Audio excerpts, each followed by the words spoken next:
गोजोन बेलासिनि बयनिसिमबो खुलुमहरबाय। लोगोसे बे समाव आङो नोंथांमोननि गेजेराव मोनसे गोदान भिडिअ लानानै फैबावबाय। नोंथांमोना भिडिअखौ फारियै जोबजासिम नायलांदो। बिटिआर ओनसोलाव थानाय गोरिब निखावरिनि जेंनाखौ फोजोबस्रांनो थांखिजों प्रमद बर' दैदेननाय बिटिआर सरकारा बिथोन होनाय बायदियै बिटिआर ओनसोलनि गुबुन गुबुन बियाबफोराव बिटिआरनि मावफुंगिरि सोद्रोमाफोरा गोरिब नखरफोराव थांनानै खौरां लाहैनायजों लोगोसे जेंना जेंसिफोरनि सायाव गुवारैनो सावरायलायो।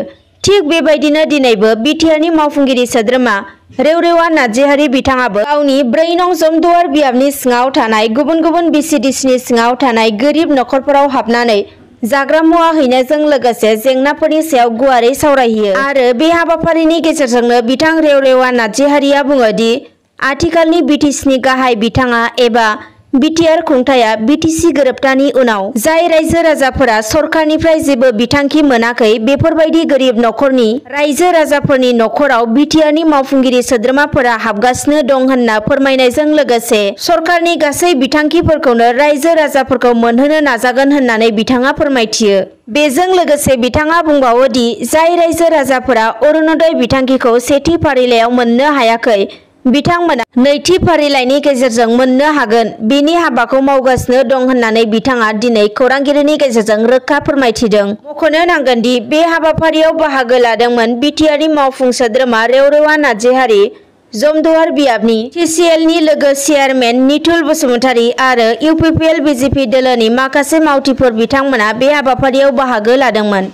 गुबुन फारसेथिं खौरां मोननो हाबावनाय बायदिब्ला दिनैनि सानाव क'क्राझार जिल्लानि गसाइगाव महकुमानि सिङाव थानाय एबा 4 नं जमदुवार बियाबनि सिङाव थानाय बालागाव कमिउनिटि हलाव मोन 6 प्राइमारिनि आफादगिरिफोरनो रायजोनि बायदि हाबा मावनायाव थांलाय फैलाय खालामनो सुबिदा जानायनि थाखाय गंफा गंफायै साइकेल राननानै होदों होनना मिन्थिनो हादों।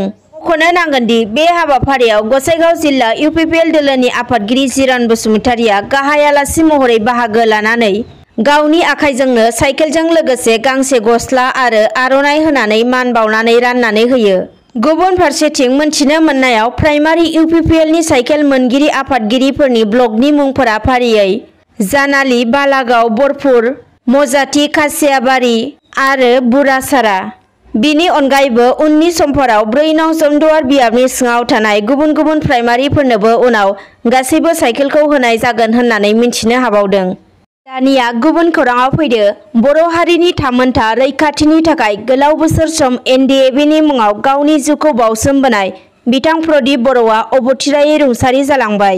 मोनथिनो मोननाय बायदिब्ला तामुलपुर जिल्लानि बिथां प्रदीप बर'आ हारिनि थाखाय हाग्रायाव थांनानै सोमावसारदोंमोन आरो बिथाङा मिन्थिनो मोननायाव गोबाव सम बोसोर बरबरि केम्पआवनो सोनानै दोनजादोंमोन। मोनथिनो मोननायाव बिथाङा बायदिसिना जाहोनाव एबा खैफोदनि मोगा-मोगि जानो गोनां जानायाव आसाम सोरखारनि खाथियाव सारेन्डारबो खालामदोंमोन होनना मिन्थिनो हादों। नाथाय सारेन्डार खालामखांनायनि उनावबो आर्मि पुलिसआ बिथांखौ हमनानै खेबनै खेबथामै बायदिसिना साजा होदोंमोन होनना मिन्थिनो हादों आरो बे साजानि थाखायनो बिथाङा बायदिसिना बेरामाव गोग्लैनानै दिनै गावनि जिउखौ बावनांनो गोनां जादों होनना ओनसोलनि सुबुंफोरा फोरमायथिदों। बिनि अनगायैबो बिथांजों लोगोसेनो बिथांनि नखराबो बायदिसिना दुखु जारला सहायफानांनो गोनां जादों।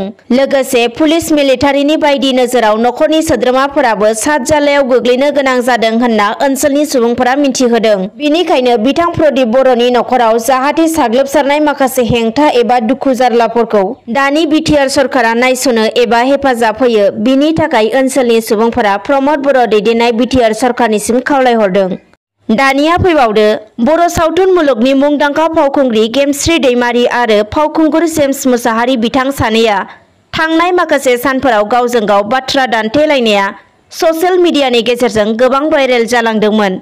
जायनि जाउनाव बड' सिने आर्टिस्ट एस'सिएशन थामहिनबा बिसायाबो गोख्रों रावजों गेमस्रि आरो जेम्स बिथां सानैखौ सोंखारिनो गोनां जादोंमोन आरो बेनि सायाव 7 आगस्ट एबा दिनैनि सानाव गोख्रों राहा लानाय जागोन होननानैबो बिसाया मिन्थिहोदोंमोन। बे थांखि बायदियैनो दिनै खौरां मोननो हाबायदि बर' सावथुन मुलुगनि मुंदांखा फावखुंग्रि गेमस्रि दैमारि आरो बर' सावथुन मुलुगनि मुंदांखा फावखुंगुर जेम्स मुसाहारिखौ बिसाया थांखि लानाय बायदियै रायजो राजाफोरनो मिन्थिहोनाय बायदिब्ला जेम्स आरो गेमस्रि बिथां सानैखौबो बर' सावथुन मुलुगनिफ्राय बोख्लायना दोनबाय एबा एरख'नाय जाबाय होनना मिन्थिहोदों।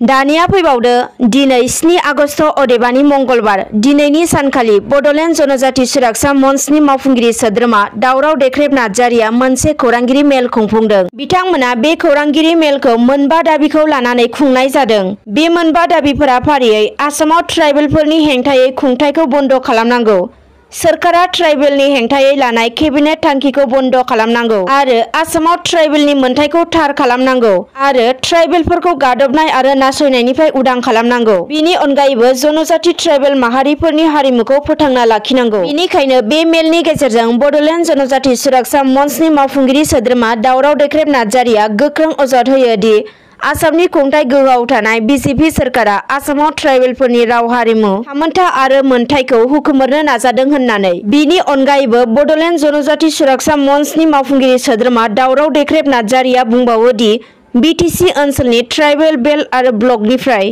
गामि दानख'नायनि थांखि लानानै आसामनि ट्राइबेल माहारिफोरनो मोनथायखौ हुखुमोरनो आरो जौगाखांनाय नेपालि हारिखौ ट्राइबेल ओनसोलाव थांनानै थानायनि मोनथाय होनो थाखाय केबिनेटआ थांखि लानायखौ गोख्रों रावजों सोंखारिदों। गुबुन फारसेथिं बे खौरांगिरि मेलनि गेजेरजोंनो बड'लेण्ड जनजाति सुरक्षा मन्चनि आफादगिरि जनकलाल बसुमतारी बिथाङाबो बुङो दि रायजो सोरखारा आसामाव ट्राइबेलफोरखौ गादबनाय आरो नासयनायनिफ्राय उदां खालामनांगौ होनना गोख्रों दाबि खालामदों।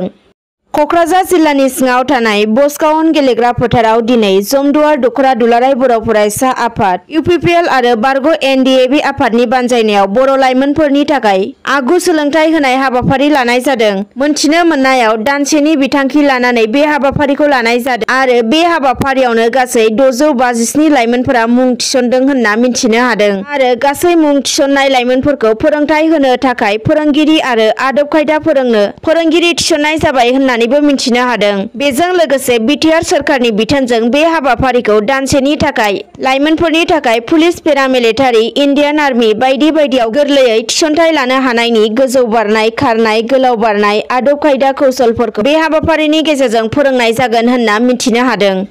दिनै बेलासिनि खौरांफोरा बेखिनियानोसै। गोजोन्थों।